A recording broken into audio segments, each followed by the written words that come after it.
Les staffettes de nos grands-parents se multiplient dans les villes, coiffeurs, manucures et surtout snacks en tout genre. Comment fonctionnent ces commerces ambulants? Lorraine Gublin, Alexis Fischer.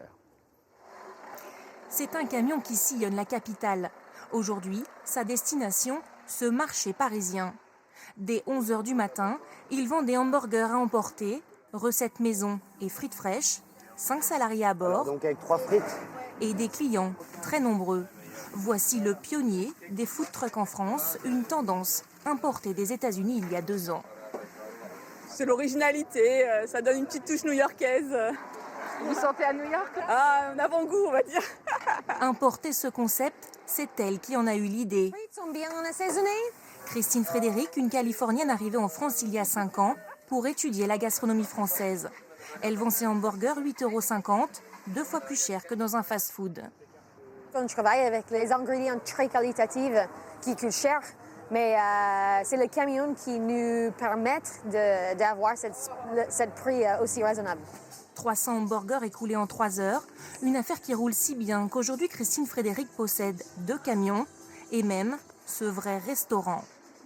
Chaque semaine en France, un nouveau truck se crée, plus d'une centaine se seraient installés sur tout le territoire en moins de 2 ans. Pour comprendre ce succès, direction le Nord, au pays des baraques à frites. Cette société a toujours fabriqué des commerces ambulants, rôtisseries, friteries, camions à pizza. Mais depuis quelque temps, elle s'est spécialisée dans les food trucks. Aujourd'hui, un des clients vient insister à l'aménagement de son futur camion à sandwich. Ah oui, là c'est bien parti. Hein. On a fait donc toute la partie peinture. Cela fait 1 an qu'il travaille sur ce projet. On cherchait vraiment à avoir ce type de camion qui fait penser un petit peu à l'époque, le côté un peu jouet comme ça, et qui soit aussi assez pas trop compliqué à mettre en conformité. Un camion réalisé sur mesure, plancha, gazinière, friteuse, frigo, mais pas de congélateur, faute de place. Prix du véhicule, 50 000 €, et cette société a des commandes pour plusieurs mois. On est passé de 2 demandes journalières il y a 1 an et demi à 10 demandes journalières à ce jour. Ce client, Stéphane Gauthier, est novice dans la restauration. À 50 ans, cet ancien de la publicité a décidé de se reconvertir. À Paris, le voici avec sa casquette. Il apprend son nouveau métier auprès de Valentine Davaz.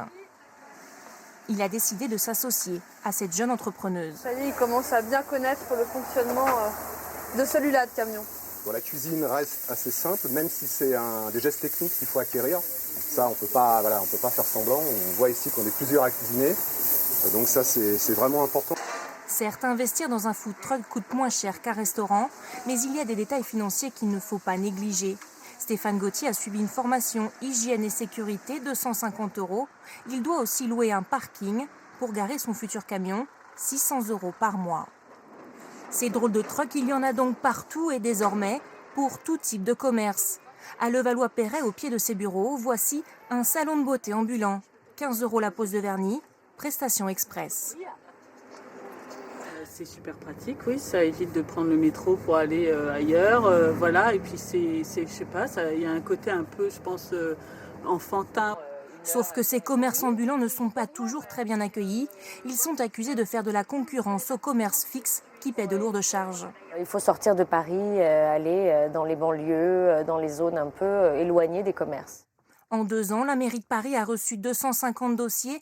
Seuls 4 camions ont été autorisés à s'implanter sur des marchés, de 20 à 30 € par jour pour s'installer. Pour prospérer, les trucks doivent trouver des emplacements privés, entreprises, gares ou cinémas, des emplacements très nombreux, mais aussi beaucoup plus chers. Ça faisait trop. À l'étranger d'abord.